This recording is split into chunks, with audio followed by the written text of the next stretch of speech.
오늘 우리에게 주신 하나님의 생명의 말씀은 신약 성경 53페이지 마가복음 1장 35절에서 39절까지 말씀입니다.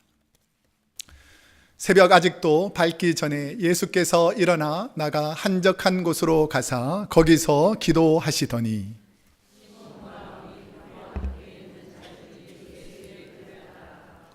만나서 이르되 모든 사람이 주를 찾나이다.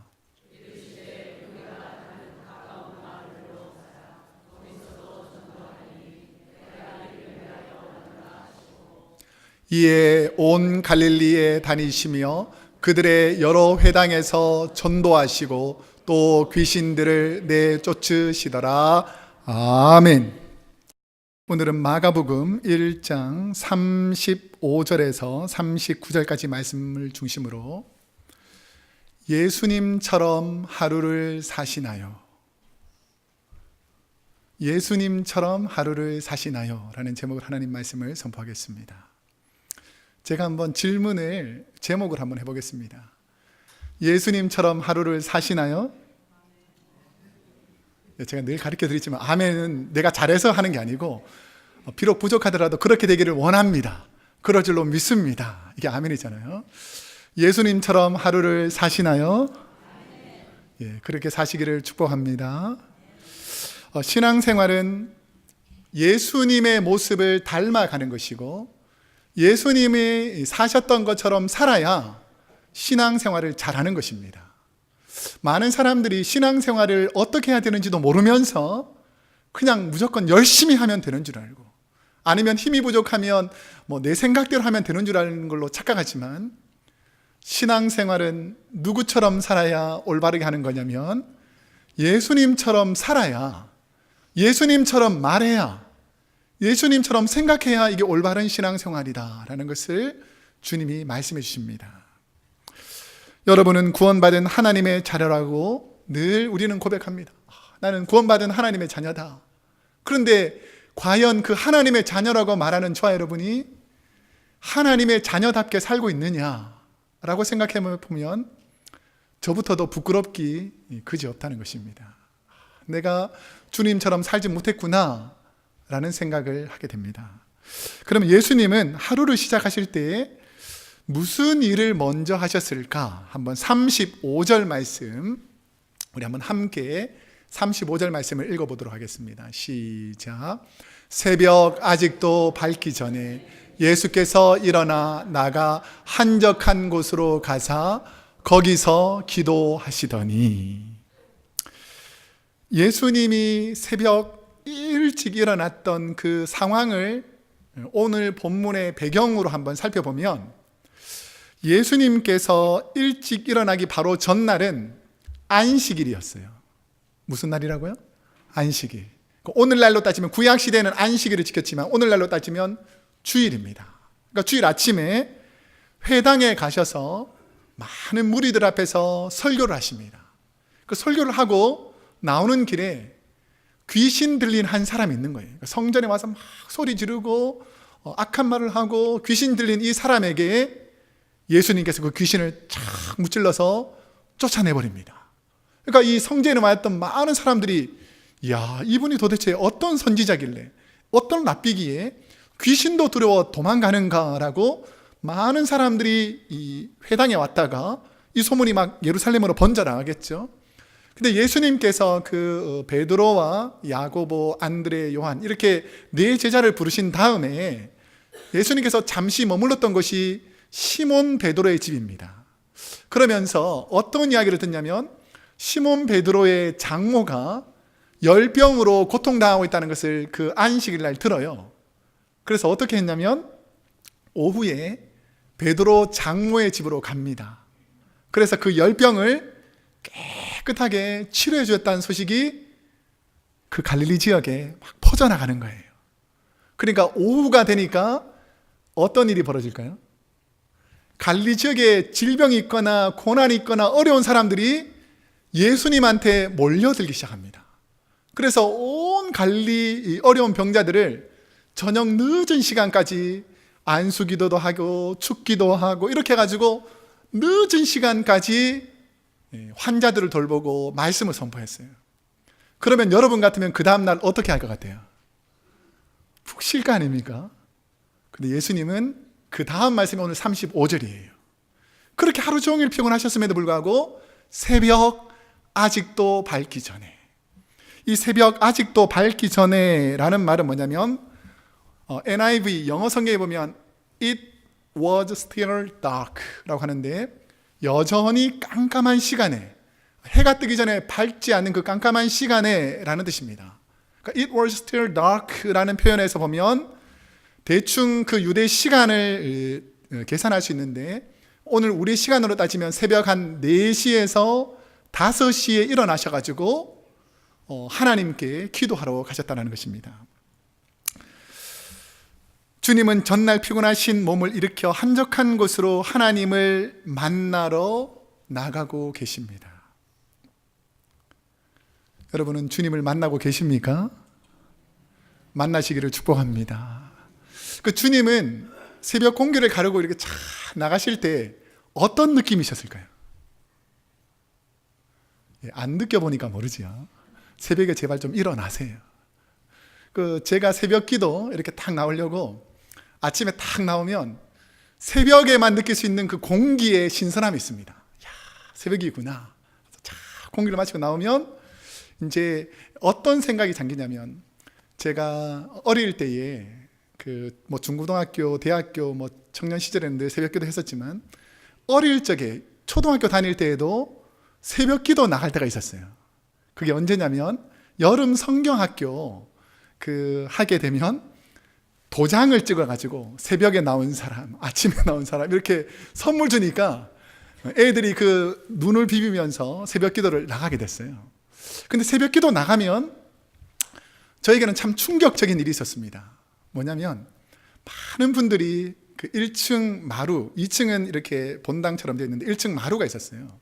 그 마루방에 쫙 모여가지고 방석 하나씩 쫙 놓고 그 추운 겨울에 그 뜨거운 파카를 입고 기도하는데, 나는 추워서 눈도 잘 안 떠지는데 기도하고 예배를 딱 드리는데, 이제 예배를 다 마치면 이제 불을 좀 은근하게 조명을 낮춰가지고 기도하는 시간이 있습니다. 근데 제가 놀랐던 것은 우리 아버지 어머니가 그렇게 눈물을 많이 흘린 걸 평상시에 못 봤는데 새벽 기도 가니까 엄청나게 많이 우시더라고요. 그리고 주위에 있는 많은 권사님들, 교회 나올 때는 다 이쁘고 막 이렇게 오셨던 분들이 그 새벽 기도 나왔을 때에는 진짜 하염없이 눈물 흘리는 기도를 듣게 됐어요. 그러면 그분들이 그 새벽에 와서 누구에게 무슨 기도를 했을까? 지금 제가 목회자가 되어서 되돌아보니까 가정을 위해서, 자녀를 위해서, 그리고 어려운 환경에서 풀어달라고 하나님께 간절히 부르짖는 거죠. 여러분, 그 기도가 저와 여러분에게 있기를 축복합니다. 저는 왜 주님이 많은 사람들이 일어나지 않는 새벽 시간에 한적한 곳으로 가셨을까를 생각해 보았습니다. 자, 공생애를 시작하는 이 시점에서 예수님께서 왜 한적한 곳으로 아무도 찾지 않는, 그리고 너무나 피곤함에도 불구하고 그 몸을 일으켜서라도 새벽에 주님은 하나님을 만나러 가셨을까? 제 경우를 비추어 보니까, 제가 이제 한국에서 부목사로 있다가 교회에서 유학을 보내셔서 루이빌이라는 곳, 켄터키에 있는 루이빌 프레스비테리안 디올레카 세미너리라고 장로교 신학교에 들어가게 됐어요. 근데 한 1년 반쯤 공부하고 났는데 하나님께서 길을 열어주셔가지고 담임 목회를 나갈 수 있도록 하나님께서 준비시켜 주셨습니다. 근데 그 상황에서 어렵고 힘든 상황이 많았어요. 그랬을 때 우리가 새로운 일, 이제 공부하면서 가르치는 쪽으로 가려고 생각했다가 이제 다시 목회 쪽으로 생각하면서 가장 먼저 생각하는 게 뭐냐면 두려움이었습니다. 내가 준비하지 않았던 일들을 할 수 있을까? 그랬을 때 저하고 저희 아내가 새벽 예배가 있는가 주일교회를 살펴봤어요. 있었을까요? 없었을까요? 새벽에 예배를 드리러 가고 싶은데 예배를 드리는 한국 교회가 거의 없었던 거예요. 그래서 우리가 생각한 것이 뭐냐면 신학교 기숙사 안에서 우리가 가정 예배를 우리라도 먼저 드리자. 그래서 3살, 5살 되는 우리 두 아들하고 저하고 저희 아내하고 가정 예배를 시작했어요. 아이들은 너무 길게 하면 지루하니까 찬송가 부를 때만 같이 했습니다. 그래서 찬송가를 막 열심히 부르고 지금도 생각나는 것이 있는데 그 아이들이 무슨 가사인지도 모르고 죄에서 자유를 얻게 하면 보혈의 능력 하면서 막 주의 보혈 능력이 떠다면서 막 애들이 박수 치는데 지금도 생각이 나거든요. 아, 그렇구나. 그 기도하는 시간, 그래서 말씀을 읽고 나서 둘이 저하고 제 아내하고 애들은 먼저 보내고 계속 기도했던 그 시간들을 생각해 보니까 하나님께 우리가 새로운 일들을 하거나 아주 중요한 결정을 할 때에는 누구에게 물어보는가 생각했더니 하나님께 물어보더라는 거죠.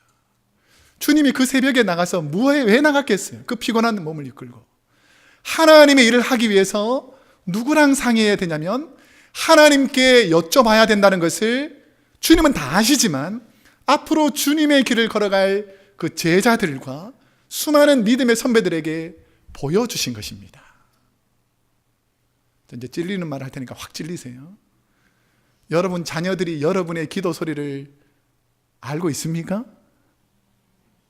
우리 어머니 혹시 새벽 기도 가시나? 우리 어머니는 기도를 하시나? 여러분, 기도의 소리가 자녀들에게 들리기를 축복합니다. 기도의 소리가 여러분의 가슴 속에서 날마다 울려 퍼져야 된다는 것이죠.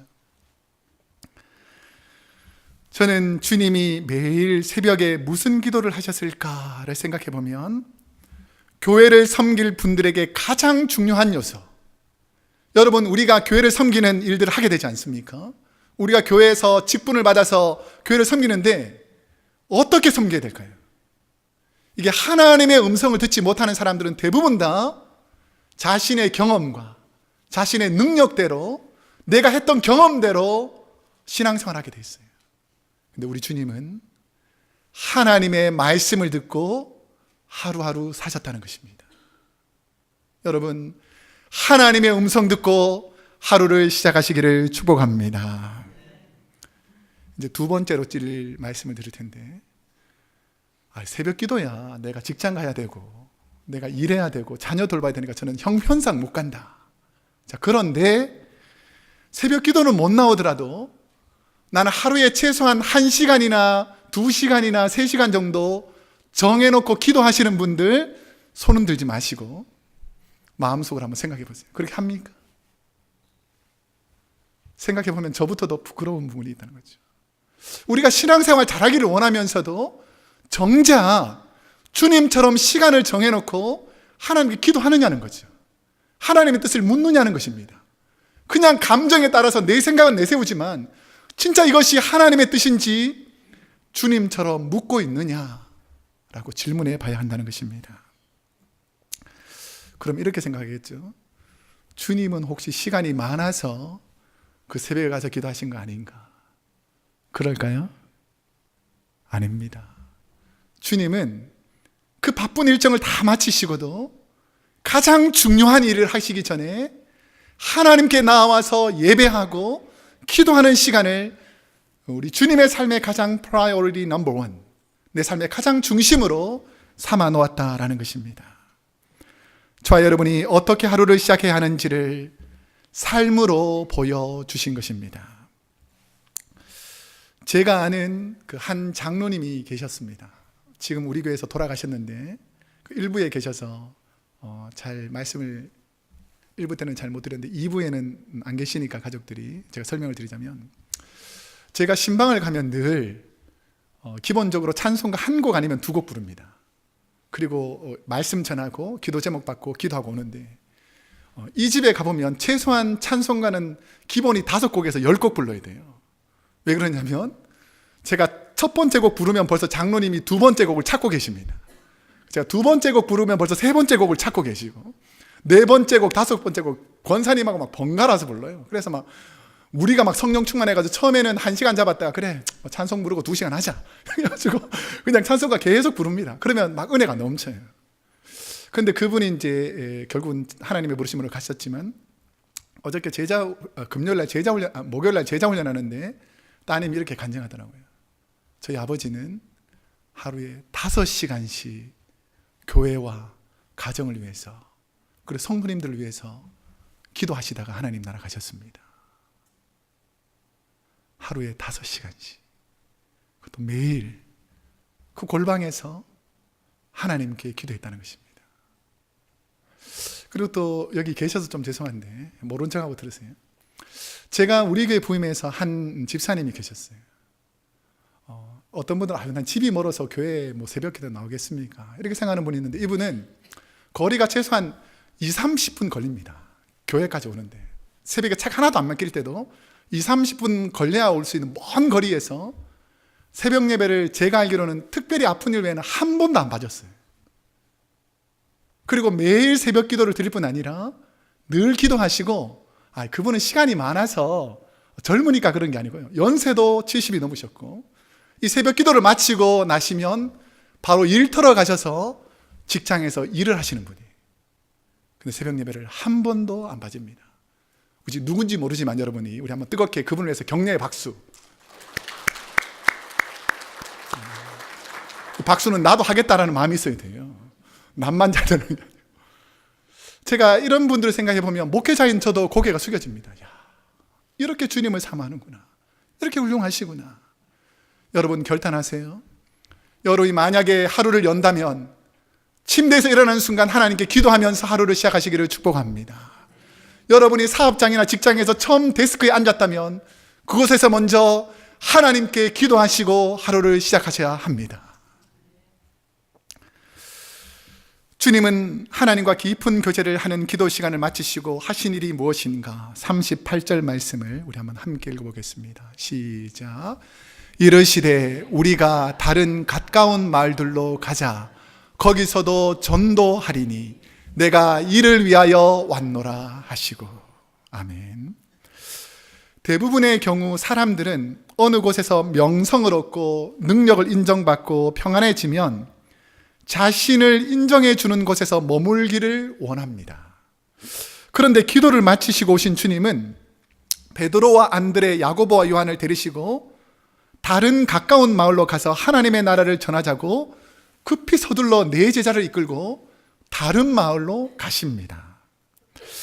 왜 그랬을까를 생각해 보면 우리 그때 당시에 이스라엘 역사를 연구했었던 사람이 요세푸스라는 사람이 있는데, 이분이 그때 당시에 갈릴리 지역, 갈릴리 북부 지역에만 해도 작은 마을들, 우리 한국에도 보면 옛날에 보면 마을이 이렇게 작게 부락별로 있었잖아요. 그처럼 갈릴리 지역에도 작게는 100여 명, 많게는 1000여 명이나 모이는 그런 마을들이 약 200여 개가 있었답니다. 그러니까 이 많은 마을들, 이 마을들을 우리 주님께서 오늘은 여기 전도했으니까 내일은 이 마을을 이렇게 전도하려면 하루가 급하다는 거예요. 그리고 우리가 지금 이렇게 가만히 늦게까지 잘 시간이 없다. 빨리 일어나라. 이제 빨리 전도하러 가자. 라고 제자들을 재촉하는 것입니다. 자, 그런데 이 예수님의 행동은 그때 당시에 많은 랍비들과 스승들이 했던 것과 정반대입니다. 이전 그 유대 문화와 이 헬라 문화에서는 좋은 스승이다, 내가 많은 사람들 앞에 존경받는다라고 생각하면 어떻게 행동했냐면 자신의 집을 많은 사람들이 찾아오도록 문을 오픈해 놓고, 나는 이렇게 대단한 스승이다. 그래서 찾아오는 사람들에게 진리, 생명 이런 것들을 알려주는 일들을 했어요. 그런데 예수님은 가장 높으시고 대단한 분이심에도 불구하고 한 곳에서 기다리면 막 수천 명씩 수백 명씩 모일 수 있는 곳인데 주님은 그렇게 하지 않았다는 거예요. 오병이어 때 몇 명 모인 줄 아세요? 5,000명이 모였어요. 5,000명. 7병이어 때는 4,000명이나 모여요. 교회 부흥을 원하시면 여러분 헛된 것에 빠지지 말고 예수님만 우리 교회에 있으면 하나님께서 부흥시켜 줄 줄로 믿습니다. 그러니까 예수님께서 하시는 것은 뭐냐면 그런 부흥을 원하지 않는 거예요. 교회가 많아졌다 적어졌다 이거는 언제든지 일어날 수 있는데 진실한 제자들을 통해서 천국을 전하기 원했던 거죠. 그래서 제자들을 불러서 급하게 다른 곳으로 가자라고 했습니다. 설교를 준비하면서 저는 하나님께 참 죄송한 마음이 들었습니다. 주님께서 스승이고 랍비이신 주님이 왜 연약한 자를 찾아 갈릴리 온 지역을 누리며 전도하셨을까? 왜 주님이 갈릴리 온 지역을 누비시면서 가만히 있어도 많은 사람이 올 텐데 전도하러 다니셨겠어요? 한번 생각해 보셨어요? 그것은 주님께 올 수 없는 그런 연약한 형편에 있는 사람들을 우리 주님이 그 마음을 아시고 그들을 찾아가는 거예요. 여러분, 창녀들이 사람들의 모임에 들어올 수 있었을까요? 없었을까요? 귀신 들린 사람들이 회중 속에 들어올 수 없습니다. 교회 근처에 놓을 수 없죠. 여러분, 나병 환자, 한센병에 걸린 사람, 그때 당시에는 인간 취급도 하지 못했습니다. 특별히 이방인들은 개처럼 취급해서 떠나라 그랬습니다.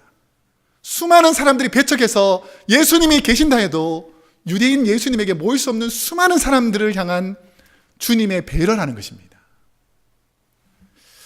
그 설교를 준비하면서 이 말씀을 묵상하다가 딱 생각이 났어요. 우리 교회는 교회를 오고 싶어도 오지 못하는 사람들이 너무 많은데 우리는 과연 그분들에게 찾아가서 무엇을 하고 있나? 제가 막 찔림이 있더라고요. 그래서 몇몇 분들에게 전화도 드리고 제가 이제 신방을 생각하고 있었어요. 근데 제 마음을 참 찔리는 한 권사님의 메시지가 있습니다. 여러분들 기억 속에는 서서히 사라지고 계실 텐데, 그 노인 아파트, 우리 에콜랜드에 계신 노인 아파트에 폐암으로 고생하는 김종순이라는 권사님이 계십니다. 그 제가 자주 전화를 드리지만 신방하려고 하면 내가 너무 누추해서 오시지 마시고 다음번에 이렇게 말씀하시는 거예요. 그런데 제가 전화를 드리면서 이 말씀을 묵상하다가 결단했어요. 다음번이 아니라 다음 주에는 꼭 가겠다.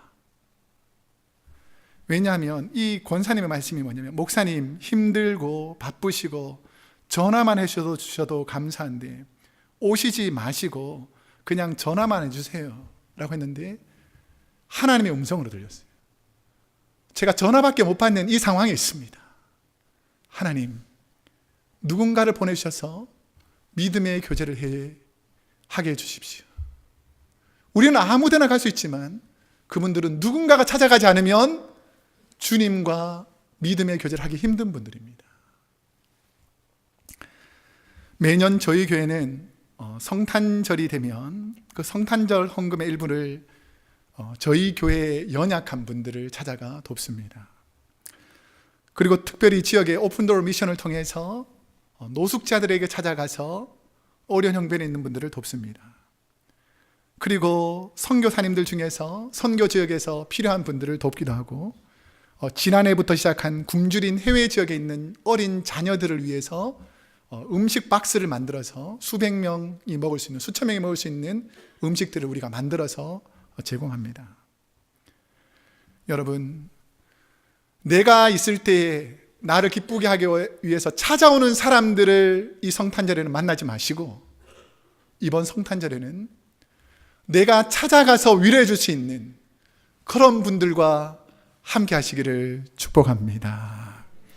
예수님께서는 이른 아침부터 서두르신 것은 사람들에게 나올 수 없는 귀신 들린 사람들, 홀로 심각한 질병과 싸우며 고생하던 사람들, 개나 짐승처럼 취급받던 이방인 사마리아 여인에게, 당시 힘없고 소외된 연약한 분들에게 주님께 선뜻 나올 수 없는 사람들을 배려하셔서 일일이 찾아가 그들을 치료하시고 회복시키시고 주님의 나라 백성으로 만드신 것입니다. 여러분은 이번 성탄절에 누구와 함께 지내시길 원하십니까? 이번 성탄절에는 어떤 분에게 찾아가 여러분이 하나님께 받은 은혜와 사랑을 나누시길 원하십니까?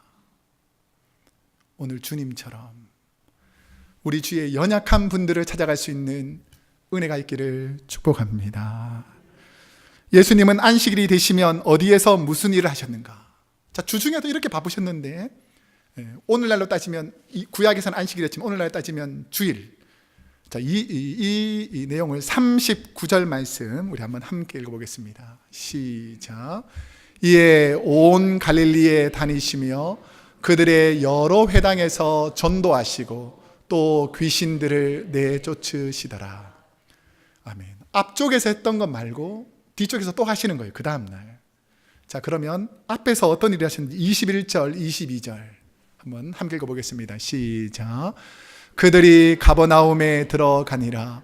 예수께서 곧 안식일에 회당에 들어가 가르치심에 뭇 사람이 그의 교훈에 놀라니 이는 그가 가르치시는 것이 권위 있는 자와 같고 서기관들과 같이 아니함일러라. 아멘. 예수님 당시에 회당이라는 게 있습니다. 그러니까 예루살렘에는 예수님의 그 하나님의 성전, 솔로몬 시대 때, 그 헤롯 왕 때 건축한 하나님의 성전이 있잖아요. 근데 하나님의 성전에서 예배를 다 못 드리니까 유대인들이 각 지역마다 회당, 시나고그라 그래서 하나님께 예배 드리는 예배 처소가 있었어요.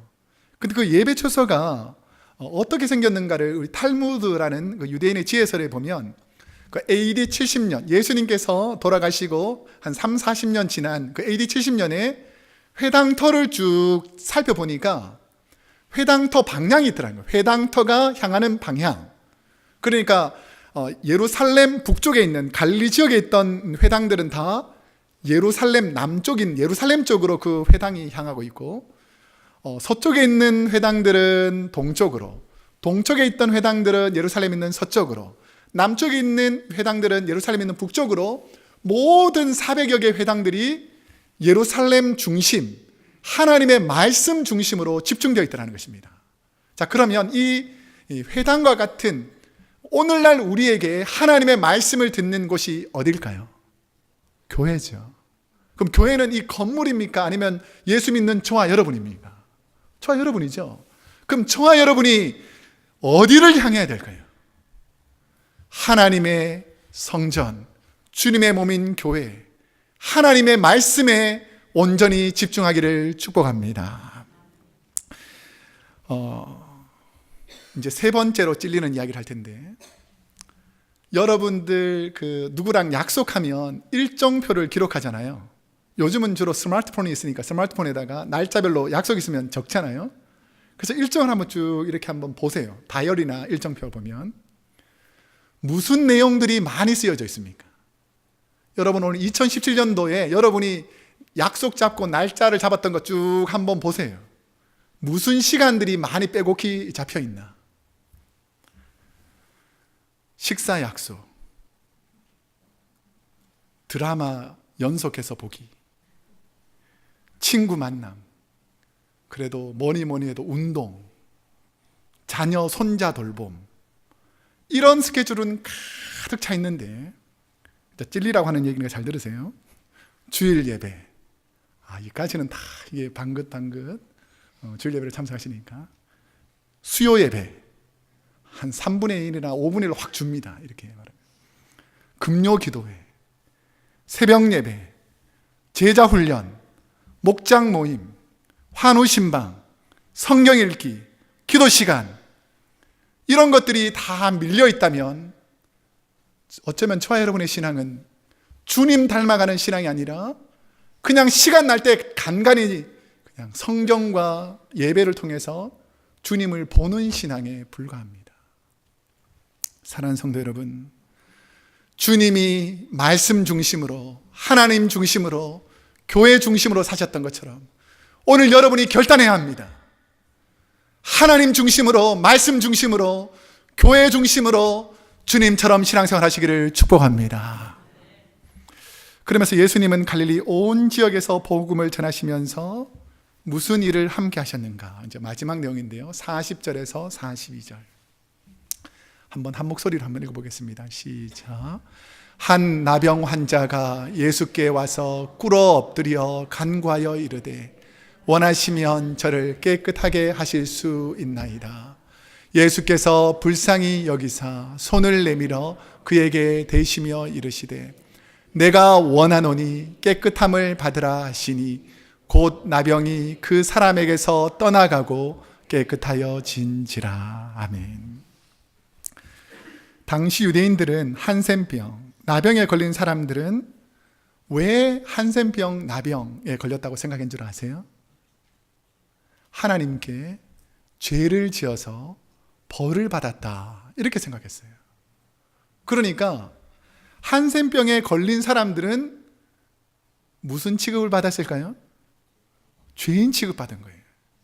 지금 병에 걸려도 힘든데 죄인 취급받다, 이거죠.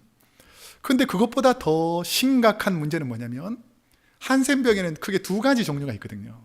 전염성이 강한 한센병이 있고 그냥 자신에게서 그냥 한센병이 그치는 경우가 있어요. 근데 한센병에 걸리기만 하면 사람들은 혹시나 내가 그런 병에 걸릴까 봐 어떻게 합니까? 다 마을 밖으로, 가족 밖으로 내쫓아버리는 거예요. 제가 요즘 가끔씩 느끼는 건데, 감기 걸리신 분들이 이렇게 닦고 이렇게 막 악수하면 될 것 같아요? 안 될 것 같아요? 주일날 교회 오셔가지고 목사님도 사람이니까 이거 걸릴 수 있잖아요.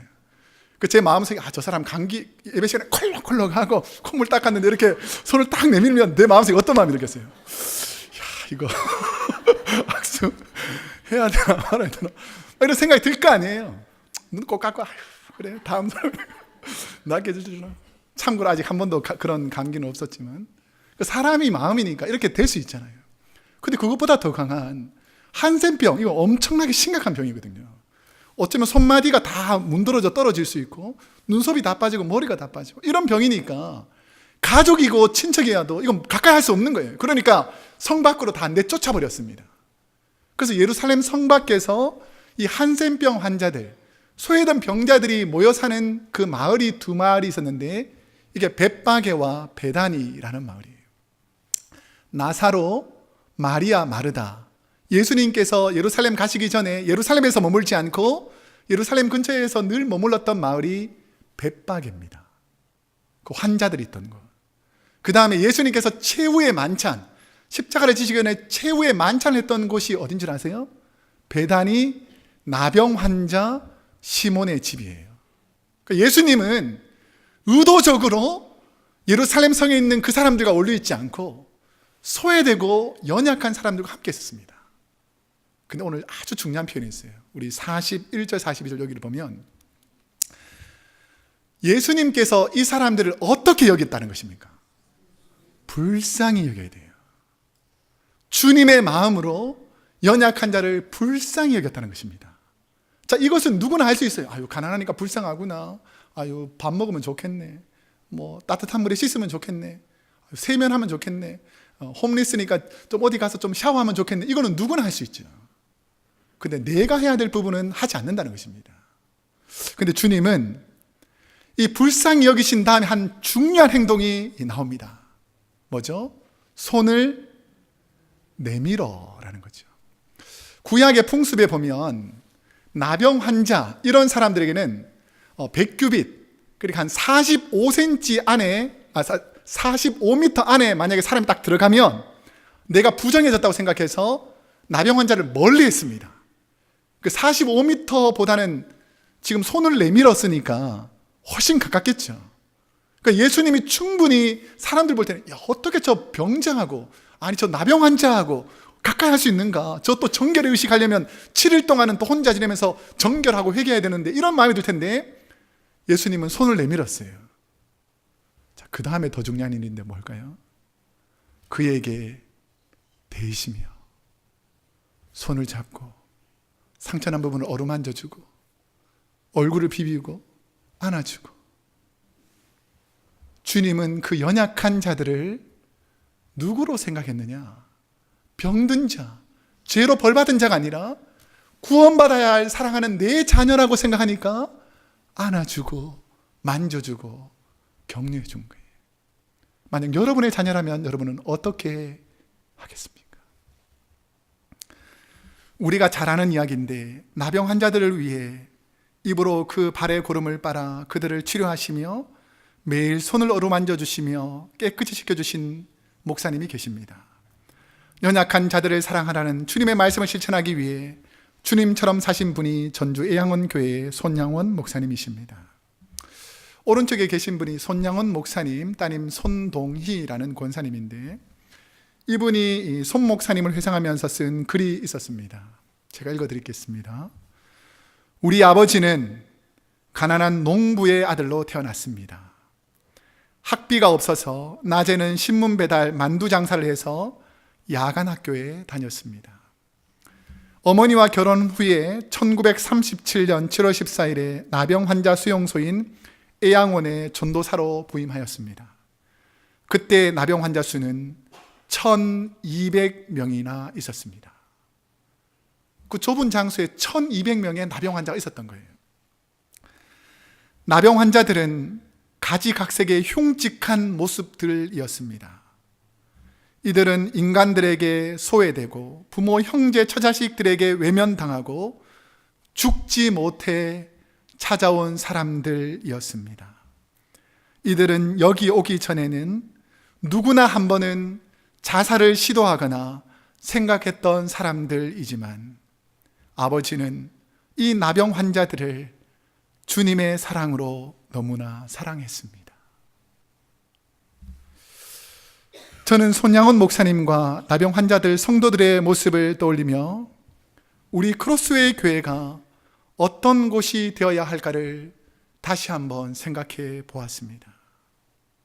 저는 우리 크로스웨이 교회가 오고 싶은 사람 와라, 돈 있는 사람 와라, 떳떳한 사람이 와라, 부유한 사람이 와라가 아니라 소외되고 갈 곳 없는 사람들이 이곳저곳에서 낙심하여 쓰러져 있을 때에 우리가 그들의 손을 붙잡고 일으켜서 하나님 전에서 예배드릴 때에 함께 예배드리는 성도들이 기뻐하는 교회가 되기를 원합니다. 이제 네 번째로 진리라고 하는 얘기예요. 옆 사람을 흘끗흘끗 보지 마세요. 냄새 난다고 코 막지 마세요. 저 사람은 어울리지 않는다고 미리 판단하지 마세요. 어쩌면 그분이 주님이 보낸 작은 소자일 수가 있습니다. 저는 우리 크로스웨이 교회가 어떤 교회가 되어야 될까?